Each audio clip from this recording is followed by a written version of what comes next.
When 121 political killings dockets were suddenly returned to KZN, it did more than shuffle paperwork in a police office. It struck at the nerve center of South African politics and triggered a rare flash of anger from President Cyril Ramaphosa.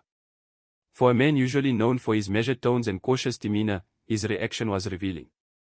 His anger was not just about files, it was about the psychology of power, the fear of exposure, and the heavy burden of leading a party haunted by its own ghosts. Understanding Ramaphosa's fury requires peeling back the layers of his personality and leadership style. Behind his outward calm lies a man deeply invested in process, order, and control. The return of the dockets, without his blessing, and without careful consultation, stripped him of that control in one of the most dangerous provinces in the country. Ramaphosa governs like a chess player, patient, methodical, obsessed with anticipating the next move. He prefers committees, commissions, and quiet consensus over dramatic confrontation. But the decision by National Police Commissioner Masemola to return the dockets to KZN was like someone moving the chess pieces without asking him. Suddenly, the balance he had worked to maintain was disrupted, and the delicate rhythm of his leadership was thrown off. His anger here reflects more than irritation, it is the instinctive fury of a man who feels the ground slipping beneath him. For Ramaphosa, political order is his lifeline. Chaos, especially in KZN, where ANC factionalism often bleeds into violence, represents the very thing he has spent his presidency trying to contain. The anger also masks something deeper, fear. KZN is not just a province on the map, it is the beating heart of ANC factional battles. The political killings there are not random crimes but symptoms of bitter rivalries that stretch back decades. Each docket represents not just a case, but a potential revelation, names, networks, and allegiances that could destabilize the ANC from within. Ramaphosa's psyche tells him to tread carefully.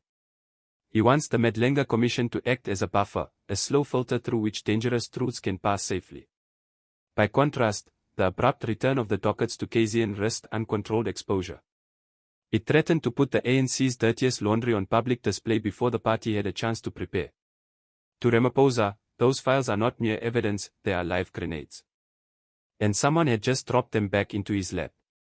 There is another wound that Ramaphosa's anger exposes, his uneasy relationship with the very institutions meant to protect him.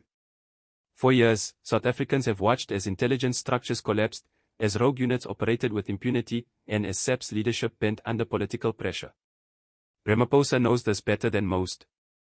When Masemola announced the return of the dockets, it was a reminder that the president cannot count on total loyalty from his own security chiefs. His anger, then, was the anger of a man who felt undermined in his own house. Psychologically, this is corrosive, it breeds paranoia, a sense that even within the state, there are forces working at cross purposes. For a leader who leans so heavily on process and institutional legitimacy, that lack of trust is destabilizing. Ramaphosa is not just managing South African politics, he is also managing South Africa's image abroad. Investors, international partners, and constitutionalists all look to him as a reformer, the man who would restore order after the chaos of state capture. His entire presidency has been built on projecting stability, legality, and moral authority. In this context, the uncontrolled return of the dockets threatened more than domestic chaos, it risked staining his carefully cultivated reputation. Without due process, without the legal shield of a commission, the president could appear either complicit in cover-ups or incapable of leadership. Both images are deadly to his brand. His anger, then, was not only the reflex of a politician but also the defensive reaction of a man fiercely protecting the image he has worked to build. Ramaphosa's leadership style has always leaned toward avoidance.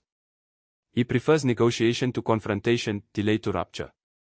Yet the return of the dockets forced his hand. Anger became his rare instrument of assertion, a reminder to his subordinates that even the soft-spoken president has limits. It was not the anger of a hot-tempered man but the sharp rebuke of someone who usually keeps his emotions in check. That is why it was so striking. Like a quiet man finally raising his voice, it shocked even those closest to him.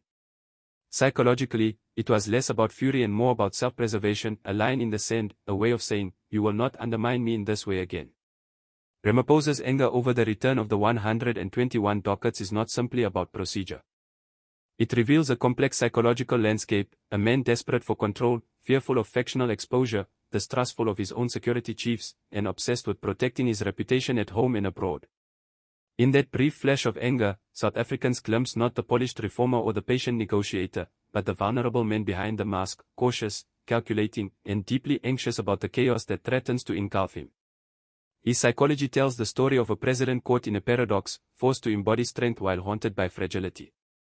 The 121 dockets may have been returned to KwaZulu-Natal, but they also returned something else, a mirror, reflecting Cyril Ramaphosa's deepest fears back at him.